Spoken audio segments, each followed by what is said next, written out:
Mitsubishi's EVO Lancer and Subaru's WRX STI, long-term rivals, and in all-round performance terms, the most you can milk from your dollar, with daylight a distant second.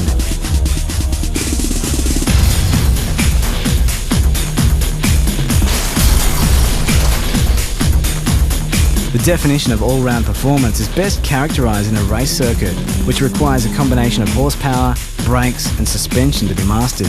This feature's not about going quick in a straight line for 10 seconds at a time, or winning awards at shows for how low you can go. It's about two cars that have been developed to blitz it from A to B, with all the variables everyday driving has to offer in between. In other words, these are true performance road cars. That's constant launches off the lights to highway overtaking, potholed, slippery or greasy surfaces to freshly laid bitumen, civilised trips to work to spirited mountain fangs. Now we can attest to the fact that both these cars perform these diverse chores exceptionally well straight off the showroom floor, easily exceeding the capabilities of the average man on the street. But for those who want more and can handle it, heading down the wrong path can result in serious paper being wasted without achieving proportionate gains. Two companies that are making big inroads into the science of shaving seconds are MRT Performance and Whiteline Suspension. As power and suspension are two of the three key factors in producing quick lap times, it made sense that MRT's Brett Middleton and Whiteline's Jim Gareff got together and did a little old-fashioned bartering. We've got to get him to cool the car down, then we'll put him into P26. We'll have a look at the logs.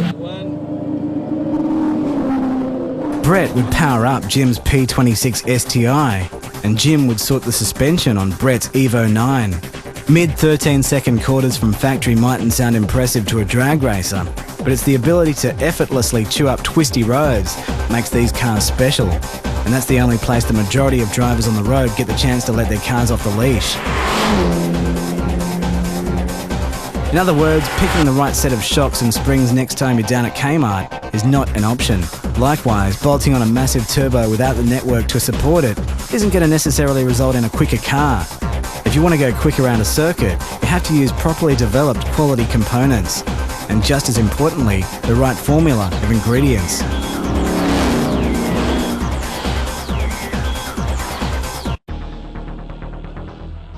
Brett and Jim invited Ignition down to Wakefield Park near the nation's capital to give us a chance to experience the results of their upgraded packages firsthand in an environment that would allow us to test them to their full potential. But we're no pros, so for authenticity's sake, they also brought along Wayne Boatwright, who showed the opposition the way, peddling a WRX in the GTP series a few years ago. We've been lucky enough to drive the EVO 9 from MRT today, as well as the Whiteline STI. Two very different cars, trying to achieve the same sort of thing with the same sort of technology. The EVO is a brilliant car in terms of its change of direction, probably a little bit more nimble than the Subaru inherently. Feels like a lighter car, probably isn't, but feels like a lighter, more balanced car. Certainly a sensational product out of the box, and with the things that MRT have developed for this car, it's a really competitive little car. Before we got out on the track, Jim and Brett gave us a full rundown on both cars. Hi, I'm Brett Middleton. This is our Project EVO 9. It's got 40 kilowatts over the factory standard EVO 9 that's delivered in Australia. Noticeable improvements when you drive the car. It doesn't come on, boost and then drop off and then take off again like a big roller coaster. It's got a very flat torque curve, tuned ECU using Ecotec tuning software, new high performance fuel pump, and it's a great fun car to drive.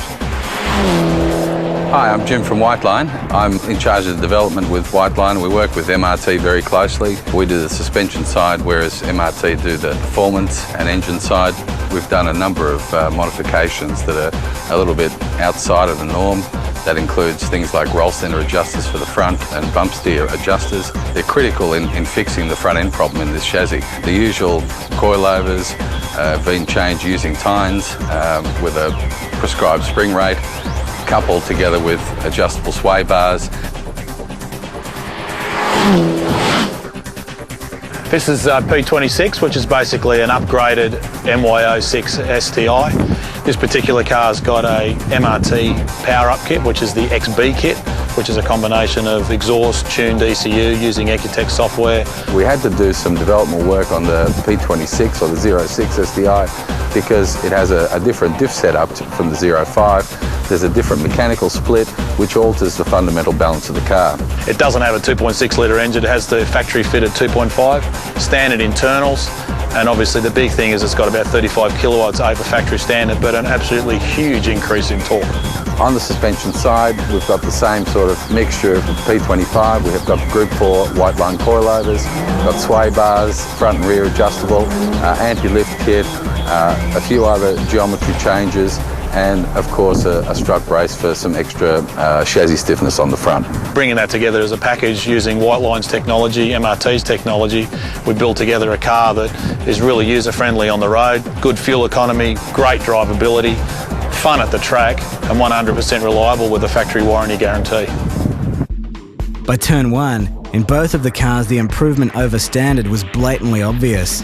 Though they're completely different beasts in terms of handling characteristics and power delivery, each car felt significantly improved in the same areas. In terms of power, both came on sooner, smoother, obviously harder. There were no issues like fuel surge that come with standard models, and the delivery of power was more linear and practical for everyday applications. It gave both cars the bit extra needed for some oversteer action out of the corners, with the EVO the more tail-happy of the two. The improvement in handling was equally impressive. Both cars felt a lot more poised and sure-footed, with more responsive turn-in, better mid-corner adhesion, and as a result, better corner exit speed.